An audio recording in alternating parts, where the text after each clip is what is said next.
Alhamdulillah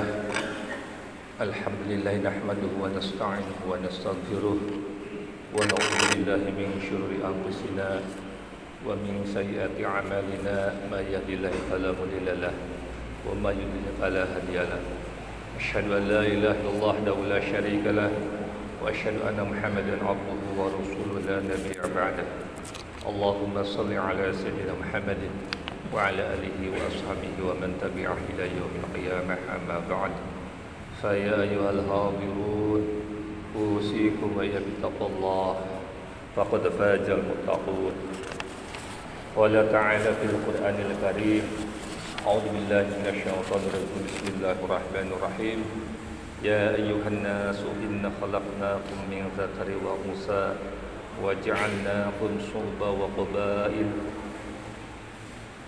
lita'arafu inna akramakum indallahi atqakum innallaha alimun khabir. Shadaqallahu alazim. Puji syukur alhamdulillah kita panjatkan kepada Allah Subhanahu wa taala. Alhamdulillah pada hari ini hari Jumat tanggal 26 Juni tahun 2026 bertepatan dengan 11 Muharram tahun 1448 Hijriah, kita bisa hadir di Masjid Al-Falah yang penuh barokah. Salawat dan salam semoga selamanya senantiasa tercurah limpahkan kepada baginda kita Nabi Muhammad SAW. Hadirin rahimakumullah, khatib berwasiat khususnya kepada pribadi dan umumnya kepada hadirin semua, dan khatib mengajak marilah kita sama-sama meningkatkan kualitas iman dan takwa kita kepada Allah Subhanahu wa taala dengan berbagai aktivitas hal yang baik, dan juga diantaranya dengan melalui kegiatan sholat Jumat pada hari ini.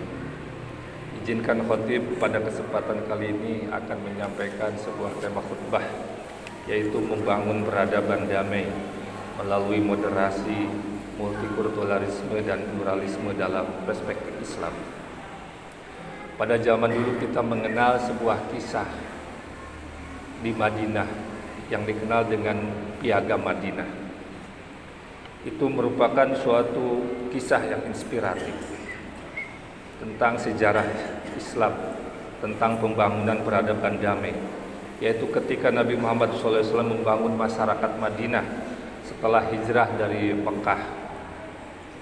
Pada saat itu Madinah merupakan wilayah yang dihuni oleh berbagai kelompok seperti kaum muslim, baik dari kalangan muhajirin ataupun kalangan ansor. Ada juga kelompok Yahudi serta berbagai suku Arab yang memiliki latar belakang budaya, keyakinan yang berbeda. Untuk menciptakan kehidupan yang harmonis, Nabi Muhammad SAW menyusun Piagam Madinah sebagai kesepakatan sosial yang mengatur hak dan kewajiban setiap kelompok. Piagam Madinah merupakan dan menunjukkan bahwa Islam tidak dibangun atas dasar pemaksaan identitas, tetapi melalui prinsip keadilan, penghormatan terhadap keberagaman, dan kerjasama sosial.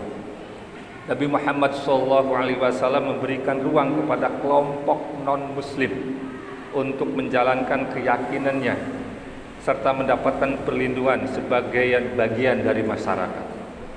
Model masyarakat Madinah menjadi contoh bahwa moderasi Islam atau dikenal dengan istilah kita wasatiyah dapat menjadi dasar pembangunan peradaban yang damai melalui pengakuan terhadap pluralitas manusia. Hadirin rahimakumullah, kisah tersebut menggambarkan bahwa keberagaman bukan ancaman, melainkan potensi sosial yang dapat memperkuat peradaban apabila dikelola dengan nilai keadilan, toleransi, dan penghormatan terhadap martabat manusia. Nabi Muhammad SAW bersabda dalam sebuah hadis, "Man kana yu'minu billahi wal yawmil akhir falyaqul khairan aw liyasmut, wa man kana yu'minu billahi wal yawmil akhir falyukrim jarah, wa man kana yu'minu billahi wal yawmil akhir falyukrim dhaifah." Artinya, barang siapa yang beriman kepada Allah dan hari akhir, hendaklah ia berkata baik atau diam. Dan barang siapa yang beriman kepada Allah dan hari akhir, maka hendaklah dia memuliakan tetangganya. Dan barang siapa yang beriman kepada Allah dan hari akhir, maka hendaklah ia memuliakan tamunya. Hadis riwayat dalam Sahih Al-Bukhari nomor 6018 dan hadis riwayat Sahih Muslim nomor 47. Hadirin rahimakumullah. Hadis ini menunjukkan bahwa keimanan dalam Islam tidak hanya berkaitan dengan hubungan manusia kepada Allah atau dikenal dengan istilah hablum minallah, tetapi juga berkaitan dengan hablum minan nas atau hubungan sosial. Sikap berkata baik, menghormati tetangga, dan memuliakan manusia menjadi pondasi terciptanya masyarakat yang damai. Dalam konteks moderasi, multikulturalisme dan pluralisme, hadis tersebut mengajarkan pentingnya etika sosial dalam menghadapi perbedaan. Peradaban damai tidak dibangun hanya melalui aturan formal, tetapi melalui perilaku manusia yang menghargai keberadaan orang lain tanpa melihat latar belakang suku, budaya maupun agama. Allah Subhanahu wa taala berfirman dalam surat Al-Hujurat surat ke-49 ayat 13. A'udzubillahi minasyaitonirrajim. Bismillahirrahmanirrahim. Ya ayyuhan nas, inna khalaqnakum min dzakari wal unsa wa ja'alnakum shu'uban wa qabaila lita'arafu. Inna akramakum indallahi atqakum. Innallaha 'alimun khabir. Artinya, wahai manusia, sesungguhnya kami telah menciptakan kamu dari seorang laki-laki dan seorang perempuan. Kemudian kami menjadikan kamu berbangsa-bangsa dan bersuku-suku agar kamu saling mengenal. Sesungguhnya yang paling mulia di antara kamu di sisi Allah adalah orang-orang yang paling bertakwa. Hadirin rahimakumullah. Ayat ini menjadi salah satu dasar teologis bagi konsep multikulturalisme dalam Islam. Allah menjelaskan bahwa keberagaman manusia merupakan kehendaknya atau sunnatullah, bukan sesuatu yang harus dihapuskan. Perbedaan bangsa, suku dan budaya bertujuan agar manusia saling mengenal atau ta'aruf, membangun komunikasi serta menciptakan hubungan sosial yang harmonis. Ayat tersebut juga menolak sikap diskriminasi berdasarkan identitas sosial. Kemuliaan manusia tidak ditentukan oleh kelompok, ras, status sosial, tetapi oleh kualitas moral dan ketakwaannya. Banyak sekali tafsir yang menjelaskan tentang ayat tersebut. Di antaranya di dalam tafsir Al-Misbah karangan Profesor Dr. Quraisy. Menurut beliau menegaskan bahwa keberagaman manusia merupakan bagian dari kehendak Allah. Perbedaan bukan alasan untuk saling merendahkan, tetapi menjadi sarana untuk membangun hubungan sosial yang saling mengenal. Quraisy juga menjelaskan bahwa kata lita'arafu memiliki makna mendalam, yaitu manusia diperintahkan untuk memahami, mengenal, dan menghargai perbedaan.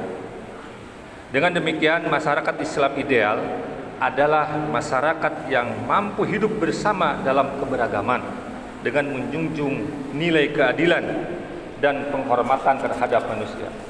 Hadirin rahimakumullah. Selanjutnya, menurut tafsir lain dalam tafsir Ibnu Katsir dijelaskan bahwa seluruh manusia berasal dari asal-usul yang sama, yaitu Nabi Adam dan Hawa. Perbedaan suku dan bangsa bukanlah ukuran kemuliaan seseorang, melainkan ketakwaan kepada Allah Subhanahu wa taala. Ibnu Katsir menekankan bahwa ayat ini menghapus kesombongan kelompok dan fanatisme berlebihan. Prinsip tersebut menjadi dasar bahwa hubungan sosial dalam Islam harus dibangun atas persamaan kemanusiaan dan penghormatan terhadap sesama. Selanjutnya, Buya Hamka dalam tafsir Al-Azhar menjelaskan bahwa keberagaman manusia merupakan kekayaan kehidupan. Perbedaan bangsa, bahasa, dan budaya seharusnya menjadi jalan untuk memperluas pengalaman manusia, bukan menjadi sumber konflik. Hamka menekankan bahwa Islam mengajarkan kehidupan sosial yang terbuka dan berkeadaban. Masyarakat yang kuat bukan masyarakat yang menghilangkan perbedaan, tetapi masyarakat yang mampu mengelola perbedaan melalui musyawarah, toleransi, dan rasa keadilan. Hadirin rahimakumullah. Orang-orang barat juga memiliki korelasi tentang pandangan multikulturalisme, pluralisme, dan moderasi dalam Islam. Menurut John Rawls, melalui gagasan political liberalism, menjelaskan bahwa masyarakat modern terdiri atas berbagai pandangan hidup atau reasonable pluralism. Karena manusia memiliki kekayaan dan nilai yang berbeda. Kehidupan bersama membutuhkan prinsip keadilan yang dapat diterima oleh semua pihak. Pandangan Rawls memiliki hubungan dengan konsep moderasi Islam karena keduanya menekankan pentingnya keadilan sebagai dasar kehidupan bersama. Dalam konteks masyarakat plural, negara dan masyarakat perlu menciptakan ruang dialog agar berbagai kelompok dapat hidup berdampingan secara damai. Tokoh lain berpendapat, menurut Charles Taylor, melalui teori political of reconciliation, menjelaskan bahwa setiap kelompok budaya membutuhkan pengakuan terhadap identitasnya. Konflik sering muncul ketika suatu kelompok merasa identitasnya tidak dihargai atau dianggap lebih rendah. Nah, pandangan Taylor sejalan dengan prinsip Islam tentang penghormatan terhadap keberagaman manusia. Dalam perspektif Islam, pengakuan terhadap keberadaan kelompok lain tidak berarti menyamakan seluruh keyakinan, tetapi menciptakan hubungan sosial yang adil dan saling menghargai. Hadirin rahimakumullah, kesimpulannya adalah membangun peradaban damai dalam perspektif Islam dapat dilakukan melalui penerapan nilai moderasi atau wasatiyah, penghargaan terhadap multikulturalisme, dan pengelolaan pluralisme secara bijaksana. Kisah Piagam Madinah menunjukkan bahwa Islam memiliki tradisi historis dalam membangun masyarakat yang inklusif. Al-Quran dan hadis memberikan dasar bahwa manusia harus saling mengenal, menghormati, dan menjaga kedamaian. Pandangan para mufasir Islam seperti Quraish Shihab, Ibnu Katsir, Buya Hamka, dan yang lainnya, serta pemikiran tokoh barat seperti John Rawls dan Charles Taylor memperkuat bahwa kehidupan damai membutuhkan keadilan, pengakuan terhadap keberagaman, dan dialog antar kelompok.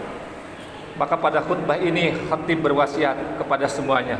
Yang pertama, jamaah Jumat yang dirahmati Allah, Islam mengajarkan kita untuk menjadi umat yang membawa kedamaian. Perbedaan bukan alasan untuk saling menjauh, tetapi menjadi kesempatan untuk saling mengenal, menghormati, dan memperkuat persaudaraan. Mari kita hadirkan nilai Islam yang penuh rahmat dalam kehidupan bermasyarakat. Yang kedua, khatib mengajak di dalam membangun peradaban yang damai dimulai dari hati yang mampu menerima perbedaan, sebagaimana teladan Rasulullah melalui Piagam Madinah. Yang ketiga, sikap moderat atau wasatiyah adalah jalan tengah yang diajarkan Islam. Yang keempat, mari kita jadikan masjid sebagai tempat lahirnya kedamaian, bukan tempat beribadah semata. Dengan akhlak yang baik, sikap toleran, dan kepedulian kepada sesama, kita ikut membangun masyarakat yang adil dan penuh kasih sayang. Yang kelima, Islam tidak hadir untuk memecah belah manusia, tetapi untuk menyatukan hati dalam kebaikan. Yang keenam, mari kita rawat persatuan, hormati perbedaan, dan tebarkan kedamaian. Karena sebaik-baiknya manusia adalah mereka yang menghadirkan manfaat dan kebaikan bagi sesamanya. Barakallahu li wa lakum fil Qur'anil azim wa nafa'ani wa iyyakum bima fihi wa dzikril hakim wa taqabbala minni wa minkum tilawatahu innahu was-sami'ul alim. Allahumma shalli ala sayyidina wa ala ali sayyidina Muhammad. Alhamdulillah, alhamdulillahilladzi shadaqa wa'dah wa nasara 'abdah wa 'azza jundahu wa jamal ahzaba wahdah. Asyhadu an la ilaha illallah wa la syarika lah wa asyhadu anna Muhammadan abduhu wa rasuluh. Allahumma shalli ala sayyidina Muhammadin wa ala alihi wa sahbihi amma ba'd. Fa ya ayyuhal hadirun, usikum wa bittaqwallahi faqad fazal muttaqun.